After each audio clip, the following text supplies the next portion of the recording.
शं वरुणः शन्नो भवत्वर्यमा शन्न इन्द्रो बृहस्पतिः शन्नो विष्णुरुक्रमः ॐ शान्ति शान्ति शान्तिः।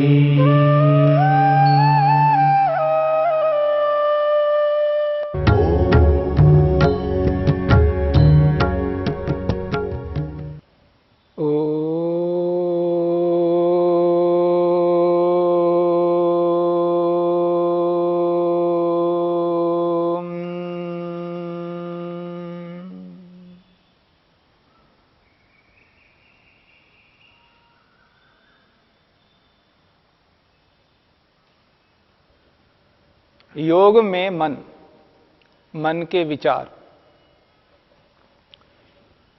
मन की वृत्तियों को लेकर के विचार चल रहा है। वृत्ति का अर्थ विचार है। आप देखेंगे प्रातःकाल जब हम उठ जाते, उठने से लेकर के रात्रि में जब तक सोते नहीं तब तक हमारे मन के अंदर निरंतर विचार चलते रहेंगे और विचारों की श्रृंखला बिना रुके निरंतर चलती रहेगी।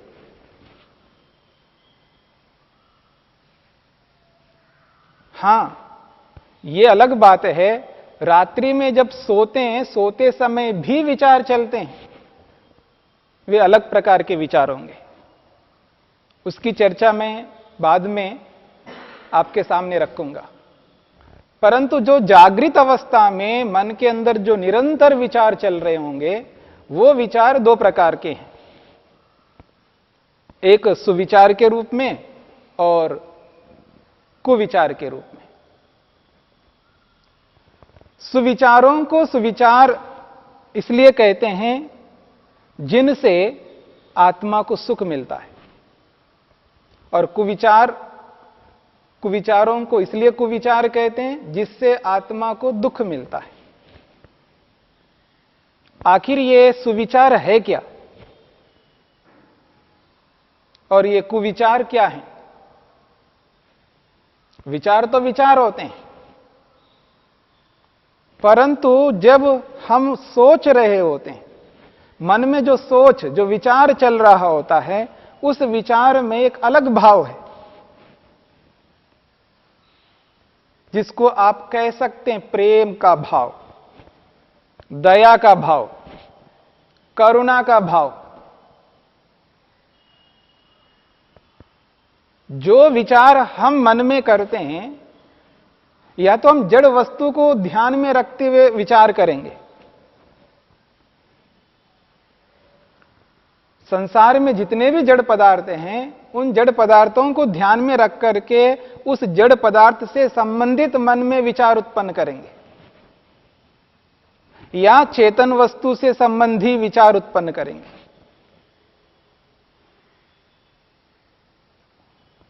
जड़ वस्तु से संबंधित विचार किस प्रकार के होते हैं, उसकी चर्चा हम अलग प्रकार से करेंगे। जो चेतन वस्तुओं को ध्यान में रख करके जो मन में विचार होते हैं हमारे, और उन विचारों में जो सुविचार जिनको हम कहते हैं, जब मन में सुविचार चल रहे होते हैं, उन विचारों में दया का भाव होता है, करुणा का भाव होता है, कृपा का भाव होता है, जिसको योग की भाषा में कहते हैं अहिंसा का भाव। मन में जो विचार चल रहे हैं, उन विचारों में अहिंसा का भाव होता है, और उस अहिंसा को हम दया का भाव कह सकते हैं, करुणा का भाव कह सकते हैं, कृपा का भाव कह सकते हैं। जब ऐसे विचार मन में चल रहे होंगे, उनको कहेंगे सुविचार। और उन विचारों का परिणाम यह निकलेगा जब कभी हम कर्म करेंगे, क्योंकि कर्मों को उत्पन्न करने वाले विचार हैं। हमारे मन में जितने भी विचार होते हैं, उन विचारों के कारण से ही हम कर्म कर पाते हैं, चाहे वो हम शरीर से कर्म करते हों या वाणी से कर्म करते हों। एक कर्म तो चल ही रहा है मन में, जो विचार चल रहे हैं उसके माध्यम से एक कर्म, मानसिक कर्म तो चल ही रहा है। उसका जो परिणाम है, जब कभी हम वाणी से बोलेंगे, वो कर्म एक अलग प्रकार का कर्म है, और जिस कर्म से सीधा उस चेतन व्यक्ति के प्रति संबंधित रहेगा और चेतन और एक चेतन व्यक्ति को ध्यान में रख करके बोलेगा, वो वाणी का कर्म।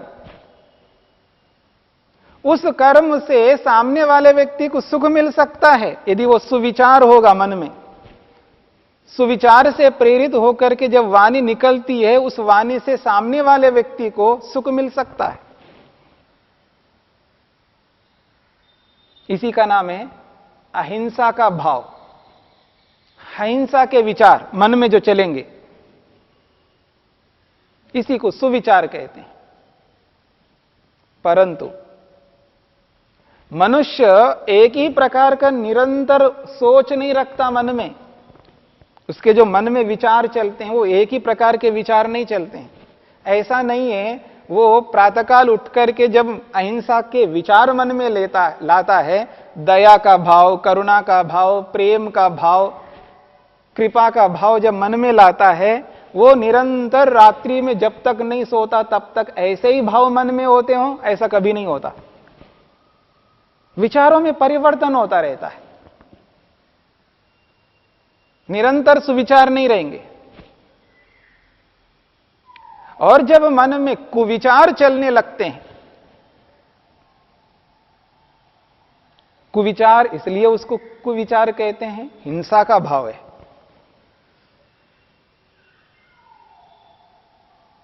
ये जो दया का जो भाव है, वहां दया नहीं होती है, वहां ईर्ष्या होगी, वहां कृपा नहीं होती है, वो धिक्कारता है व्यक्ति। ईर्ष्या का भाव एक धिक्कार अलग प्रकार का, असूया का भाव, द्वेष का भाव, वैर का भाव वो मन में चल रहा होता है।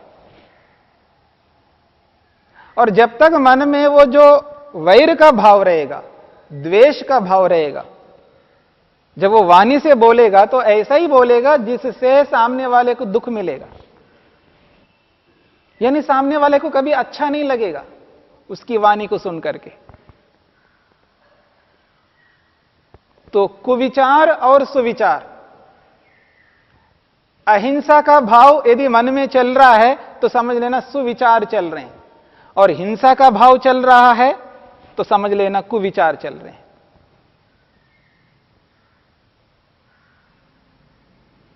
यदि मन में यथार्थता दिखाई दे रही है, जिस किसी चेतन वस्तु को, जड़ वस्तु को देखता है तो मन में यथार्थता रहती है, सत्यता रहती है, वास्तविकता रहती है।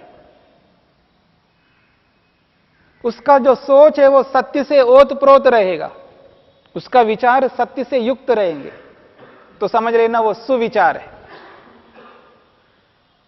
लेकिन जब मन के अंदर असत्य के विचार चलने लगते हैं, वस्तु को देख करके या चेतन वस्तु को देख करके मन के अंदर असत्य विचार उत्पन्न होते हैं, झूठ के विचार उत्पन्न होते हैं, ठगने का विचार उत्पन्न होते हैं,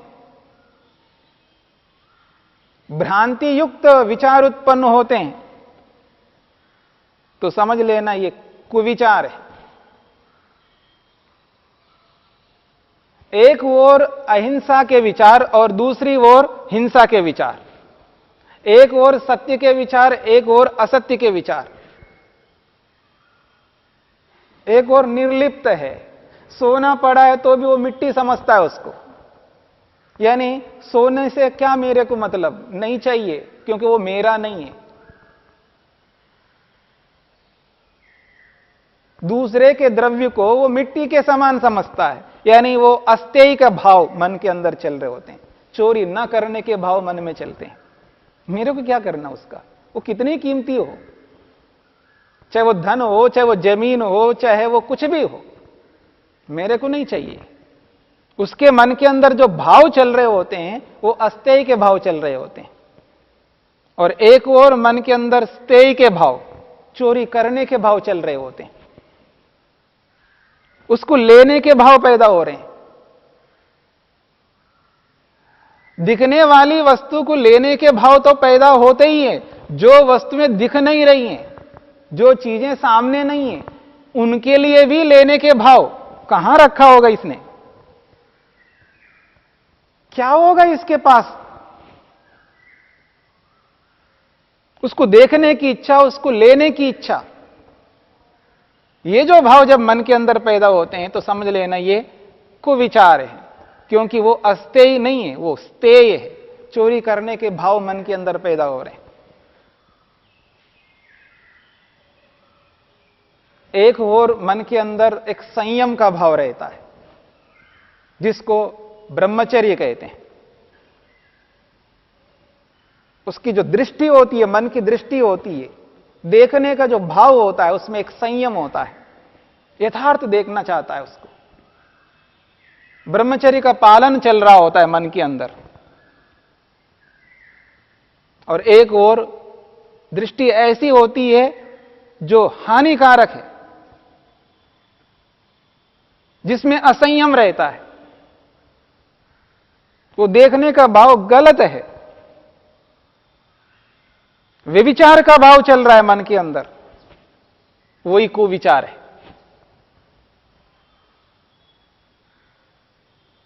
अच्छा, इनके पास इतना सारा है, बहुत है, वो मेरे को भी मिलना चाहिए। इतने वस्त्र हैं इनके पास में, ये मेरे को मिलना चाहिए, इनसे ज्यादा होना चाहिए मेरे पास में। अच्छा, इनके पास इतना धन है, नहीं, इससे ज्यादा धन होना चाहिए मेरे पास में। इसके पास इतनी जमीन है, इससे अधिक जमीन होना चाहिए। ये जो भाव है, संग्रह करने का भाव, इकट्ठा करने का भाव, नीचे से ऊपर तक आदमी में कूट कूट कर भरा हुआ होता है संग्रह करने का। हर चीज को वह संग्रह करना चाहता है। जब संग्रह करने का भाव होता है तो समझ लेना यह कुविचार है। आपके पास कितना है तो उससे मेरे को क्या लेना है? होगा तो होगा आपके लिए, वो तो मेरे को उसमें दुख दिखाई दे रहा है। मेरे को नहीं चाहिए, मेरे को नहीं चाहिए। जितना आवश्यक है उतना मेरे को चाहिए, उससे अतिरिक्त तो मेरे को नहीं चाहिए। ये जो भाव है, ये अपरिग्रह का भाव है, ये सुविचार है।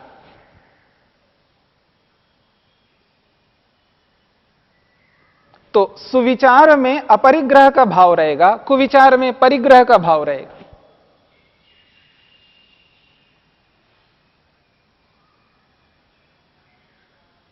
आदमी स्वयं को जब देखता है तो मैं बड़ा शुद्ध हूं, ऐसा एहसास करता है, मैं तो बहुत शुद्ध हूं। और सामने वाले को जब देखता है बहुत अशुद्ध है, ऐसा लगता है उसको। कितना भरा हुआ इसके मन के अंदर, कितना मल है इसके मन के अंदर। सामने वाले के मन में बहुत सारा मल अनुभव करता है। इसका मन ठीक नहीं है। हां, याद रखना, इसका मन बिल्कुल ठीक नहीं है। ये जो सोच है, यही सोच कुविचार का सोच है। सामने वाले को अशुद्ध समझ रहा है और स्वयं को शुद्ध समझ रहा है। सामने वाले के मन को बहुत अपवित्र अनुभव कर रहा है और स्वयं के मन को पवित्र अनुभव कर रहा है।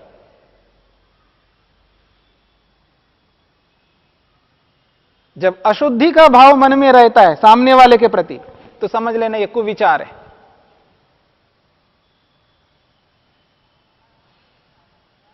वो कैसा है हमें पता नहीं है, पर मैं अपने आप को यह समझ रहा हूं मैं तो शुद्ध हूं, तो सामने वाला भी शुद्ध होना चाहिए। उसके भाव भी इसी तरह निकलते रहेंगे। जब सकारात्मकता स्वयं के प्रति रखता है तो सामने वाले के प्रति भी सकारात्मकता रखता है।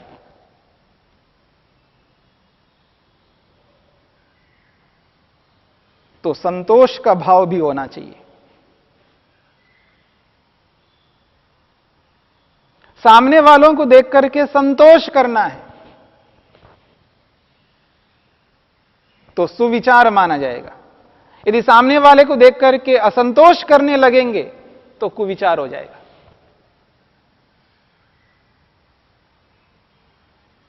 जब लोगों को देखते हैं तो उसको यही दिखाई देता है ये तो बड़ा विलासी व्यक्ति है, बहुत बड़ा विलासी है ये तो, और अपने आप को बड़े तपस्वी अनुभव करता है व्यक्ति।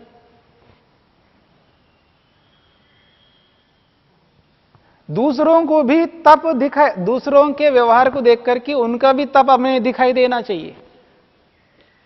ऐसे भाव मन के अंदर उत्पन्न होने चाहिए कि ये लोग भी तप करते हैं, केवल मैं अकेला नहीं हूं जो तप करने वाला हूं। अगर कोई मनुष्य है, मनुष्य मात्र तप करता है, बिना तप किए कोई भी मनुष्य जी नहीं सकता, तप तो सभी करते हैं। ये जो भाव है, दूसरों की तपस्या भी मेरे को अनुभव होना चाहिए, मेरे मन में दूसरों की तपस्या दिखनी चाहिए, तो यह सुविचार माना जाएगा।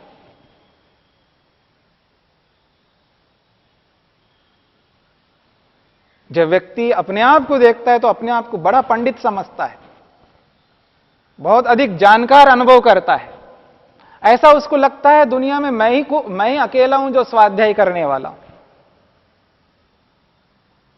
ये क्या जानता है, वो क्या जानता है, वो क्या जानता है। तो उसको यह भी अनुभव होना चाहिए जैसे मैं जानकार हूं, मैं स्वाध्याय करता हूं, तो सामने वाले भी तो करते हैं। कौन है दुनिया में जो स्वाध्याय नहीं करता है?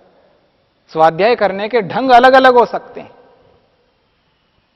सीखने का ढंग अलग अलग होता है।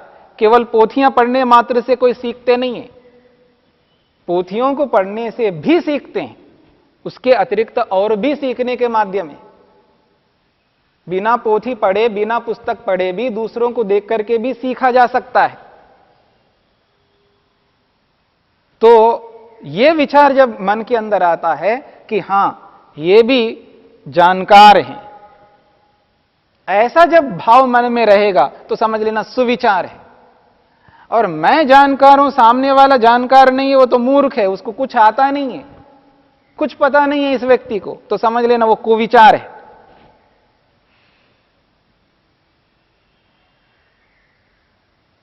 जैसा मैं ईश्वर से डरता हूं ना,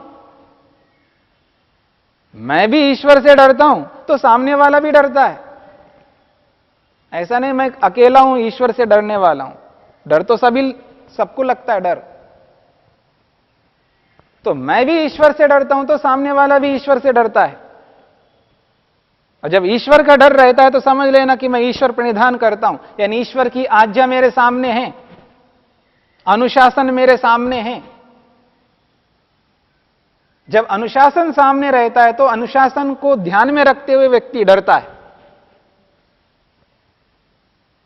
तो जब ऐसे विचार मन के अंदर उत्पन्न होते हैं तो समझ लेना है कि ये सुविचार हैं, और उसके विपरीत जब मन में भाव उत्पन्न हो रहे हैं तो समझ लेना ये कुविचार है। और ये जो श्रृंखला है सुविचारों की और कुविचारों की श्रृंखला, ये निरंतर चल रही होती है, प्रातःकाल उठने से लेकर के रात्रि में सोने तक। उन विचारों को पकड़ना है, समझना है, और अपने विचारों को सुविचार बनाना है।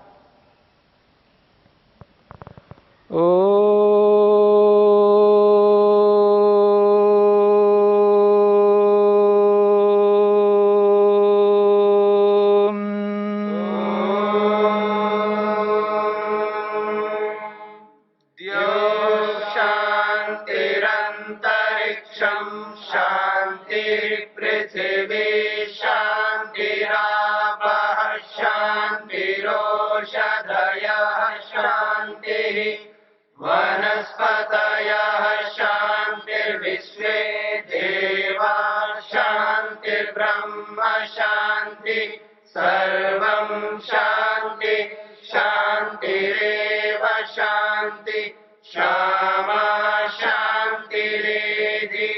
ओम शांति शांति शांति।